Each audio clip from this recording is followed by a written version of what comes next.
Hi friends, welcome to Avi bridal and boutique. இன்றைக்கி பார்த்தீங்கன்னா நான் ஹேர் ஆயில் ப்ரிப்பேர் பண்ணுற வீடியோ தான் காமிக்க போகிறேன். இது பார்த்தீங்கன்னா ஹோம்மேட் ஹேர் ஆயில். இதோட ப்ரிப்ரேஷன்ஸ் எல்லாமே எப்படிங்கிறத இன்றைக்கி நம்ம இந்த வீடியோவில் பார்க்கலாம். இங்கே பார்த்தீங்கன்னா ஃபஸ்ட்டு நான் இதுக்காக எடுத்துருக்கிறது எல்லாமே ஹெர்பல்ஸ் ஃப்ரெஷ்ஷாக இப்போ தான் பறிச்சுட்டு வந்து வச்சுருக்கேன்.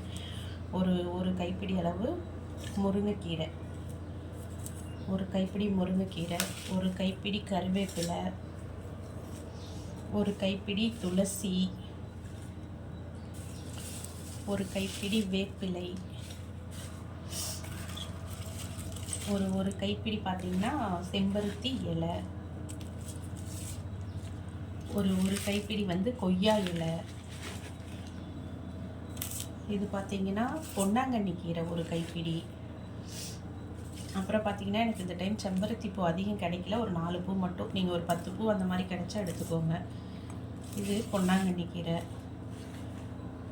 இதோட தழை, கீரை வகைகள் தழையெல்லாம் முடிஞ்சிடுச்சு. அதுக்கப்புறம் பார்த்திங்கன்னா இது வந்து நெல்லிக்காய், ஒரு 4 நெல்லிக்காய் கட் பண்ணி வச்சுருக்கேன், நெல்லிக்காய். அதுக்கப்புறம் பார்த்திங்கன்னா இது வந்துட்டு இங்கே பாருங்கள், அந்த கத்தாழைக்குள்ளே வந்து வெந்தயத்தை வச்சு முளைக்க வச்சுருக்கேன். அதை வந்து கட் பண்ணி எடுத்துக்க போகிறேன். கத்தாழையில் வச்ச வெந்தயம் இதை அப்படியே கட் பண்ணி நம்ம இதில் ஆட் பண்ணிக்க போகிறோம்.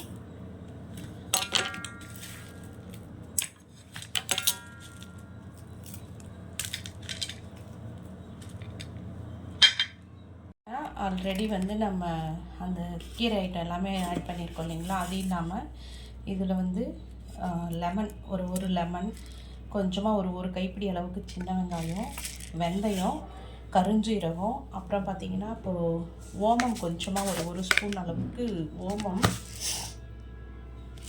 இது வந்து பார்த்திங்கன்னா ஃப்ளெக்ஸ் சீடு, இது ஒரு 10 கிராம் அளவுக்குன்னு வச்சுக்கோங்களேன், ஃப்ளெக்ஸ் சீடு. அப்புறம் வந்து கொஞ்சம் ஓமம் போடணும், அது கூட கொஞ்சம் கருஞ்சீரகம் போடணும். அதெல்லாம் நான் ஏற்கனவே ஆட் பண்ணிட்டேன், ஓமம் கருஞ்சீரகம் எல்லாம். இது பார்த்திங்கன்னா என்கிட்ட கரிசலாங்கண்ணி கீரை கிடையாது, அதனால் எனக்கு இது பொடியாக இருந்துச்சு. அப்போ இந்த பொடியும் நான் இதோட சேர்த்து ஆட் பண்ணி எல்லாத்தையும் மிக்சியில் போட்டு நல்லா ஃபைனாக தண்ணி ஊற்றாமல் அரைச்சிக்கோங்க. தண்ணி ஊற்றாமல் அரைச்சி எடுத்துகிட்டு நம்ம ஆயில் ப்ரிப்பேர் பண்ண போகிறோம். நான் இதை அரைச்சி எடுத்துகிட்டு வந்துட்டு உங்கள்கிட்ட அடுத்து காமிக்கிறேன் ப்ரிப்பேர் பண்ணுற வீடியோ. இங்கே பாருங்கள் ஃப்ரெண்ட்ஸ், இப்போ வந்து நம்ம ஆயில் காய்ச்சறதுக்கு ப்ரிப்பேர் பண்ணிட்டோம். 1/2 லிட்டர் வந்து நான் தேங்காய் எண்ணெய் எடுத்திருக்கேன். இதை அடுப்பில் வச்சுக்கலாம். 1/2 லிட்டர் ஆயிலுக்கு இப்போ நான் எடுத்த இன்க்ரீடியன்ட்ஸ் எல்லாம் ஃபைன் பேஸ்ட்டாக அரைச்சி இந்த மாதிரி வச்சுருக்கேன். இப்போ இதை தான் எப்படி காய்ச்சுறதுன்னு நம்ம பார்க்க போகிறோம். வாங்க பார்க்கலாம்.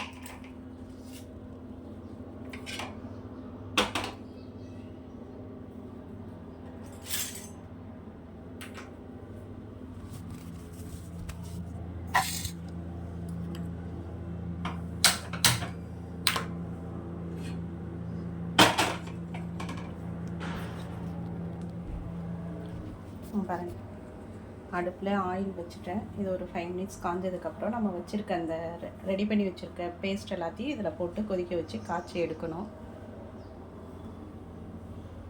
ஃப்ரெண்ட்ஸ், எண்ணெய் வந்து இப்போது காஞ்சிருச்சு. இதில் தான் நம்ம வந்து அந்த அரைச்சி வச்சதெல்லாம் போட போகிறோம். இது கொஞ்சம் நம்ம பார்த்து கேர்ஃபுல்லாக போடணும், ஏன்னா மேலே தெரிக்கும். பொறுமையாக கொஞ்சம் கொஞ்சமாக போடுங்க.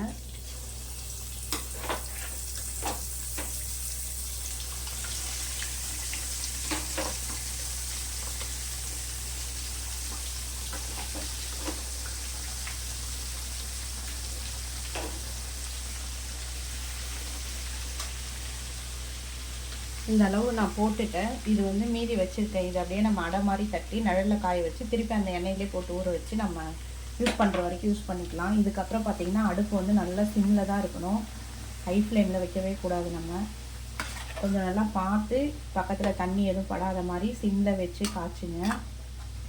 இது வந்து கொஞ்சம் ப்ராசஸ் வந்து டைம் எடுக்கும், அதனால் நான் உங்களுக்கு வந்துட்டு இப்போ போட்டுட்டேன். லாஸ்ட்டாக அந்த ஃபைனலாக இறக்குற ஸ்டேஜில் நான் உங்களுக்கு காமிக்கிறேன். இங்கே பாருங்கள் ஃப்ரெண்ட்ஸ், எப்படி கொதிச்சிட்ருக்கு.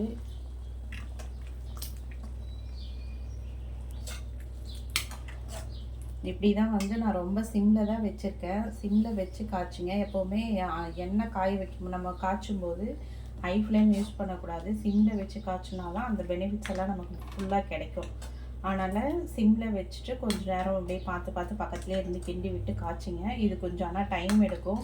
உங்களுக்கு நான் லாஸ்ட்டாக வந்து இந்த இறக்குற ஸ்டேஜ் வரும்போது நான் காமிக்கிறேன் எவ்வளோ நேரம் ஆகுது, எப்படி இருக்குது, இறக்கும்போது நமக்கு எந்த ஸ்டேஜில் இறக்கணுங்கிறத உங்களுக்கு நான் காமிக்கிறேன். பாருங்கள் ஃப்ரெண்ட்ஸ், நம்ம ஆயில் வந்து ரெடி ஆகிட்டு, ஆல்மோஸ்ட் ரெடி ஆகிட்டு.